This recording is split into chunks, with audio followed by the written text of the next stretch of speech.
بسم اللہ الرحمن الرحیم۔ السلام علیکم پیارے دوستو۔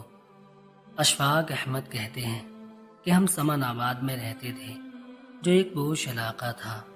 وہاں ایک بیوہ خاتون آ کر رہنے لگی، جس کے 2 بچے تھے۔ خاتون بہت خوبصورت، نوجوان، ماڈرن تھی، اور اس کا انداز، رہن سہن کچھ شوخ اور باقی لوگوں سے مختلف تھا۔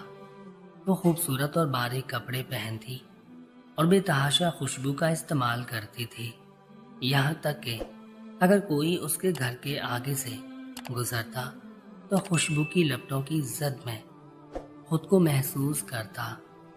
خاتون جاسوسی ادب سے شغف رکھتی تھی اور دن سارا جاسوسی ناول پڑھتی رہتی اور بچوں کو گھر سے نکال دیا کرتی تھی۔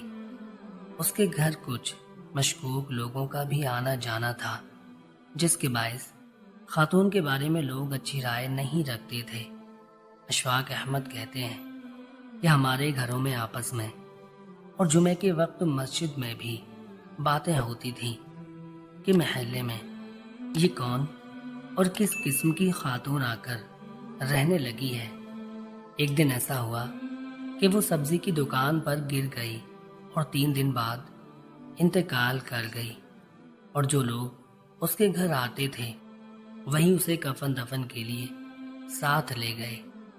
خاتون کے انتقال کے بعد لوگوں کو پتہ چلا کہ خاتون کو کینسر کی لا علاج بیماری لاحق تھی، اور جلدی کینسر کی ایسی خوفناک صورت تھی کہ اس کے بدن سے بدبو آتی رہتی تھی، جس کی وجہ سے اسے جلدی اسپرے کرنا پڑتا تھا تاکہ لوگوں کو اس کے بدن سے آنے والی بدبو سے تکلیف نہ ہو۔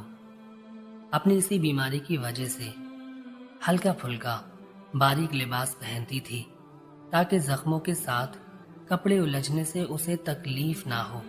جب تکلیف کی شدت بڑھ جاتی اور وہ درد برداشت نہ کر سکتی تو اپنے بچوں کو گھر سے باہر نکال کر دروازے بند کر لیا کرتی تھی تاکہ اس کے بچے اسے تکلیف میں دیکھ کر بے چین اور پریشان نہ ہوں۔ اس کے گھر آنے والا ایک بندہ اس کا دیور تھا، دوسرا سگا فیملی ڈاکٹر تھا جو اس کی دیکھ بھال پر مامور تھا، اور تیسرا اس کا وکیل تھا۔